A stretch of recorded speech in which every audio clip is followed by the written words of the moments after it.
रत्नागिरी जिल्ह्यामध्ये कोकण ग्रामीण पर्यटन विकास कार्यक्रम हा महाराष्ट्र सरकारचा ग्रामविकास विभागाचा 23 नोव्हेंबर 2015 रोजीचा जो शासन निर्णय आहे, या शासन निर्णयाच्या सर्व निकष डावलून एकाच गावामध्ये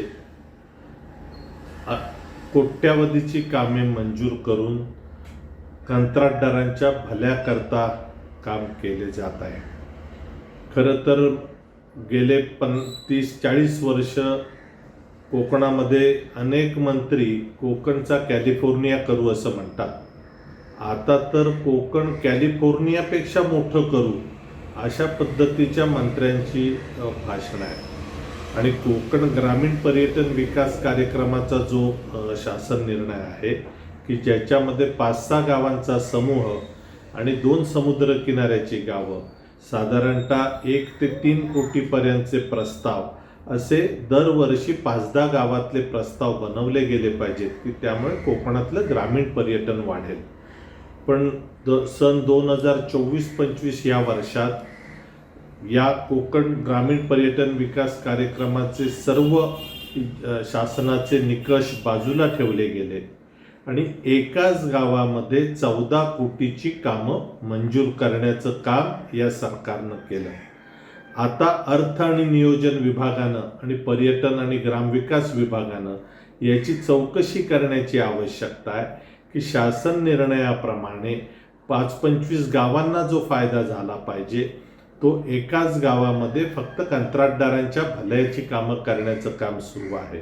या पर्यटनाच्या निधीमधून 1.5 कोटीचा पूल, 4 कोटीचा संरक्षक बंधारा, 3 कोटीचे रस्ते, मोबाईल टॉवर, तरंगती जेटी की ज्या तरंगती जेटीला MCZMA ची परवानगी मिळणार नाही आणि ती कायमस्वरूपी दुरुस्ती देखभाल त्याची कोण करणार याबाबतचं कोणतंही नियोजन नाही।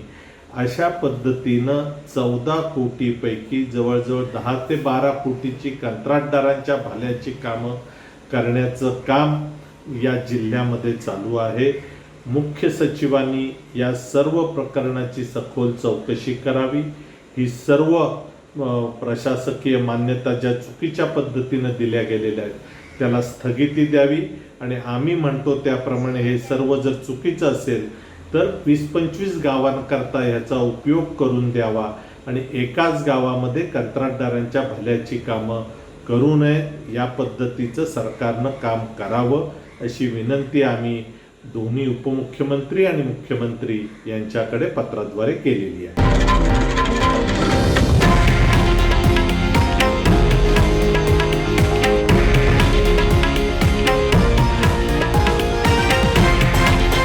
हे आहे देशातील नंबर 1 न्यूज नेटवर्क आणि आपण पाहत आहात TV9 मराठी, एकमेव।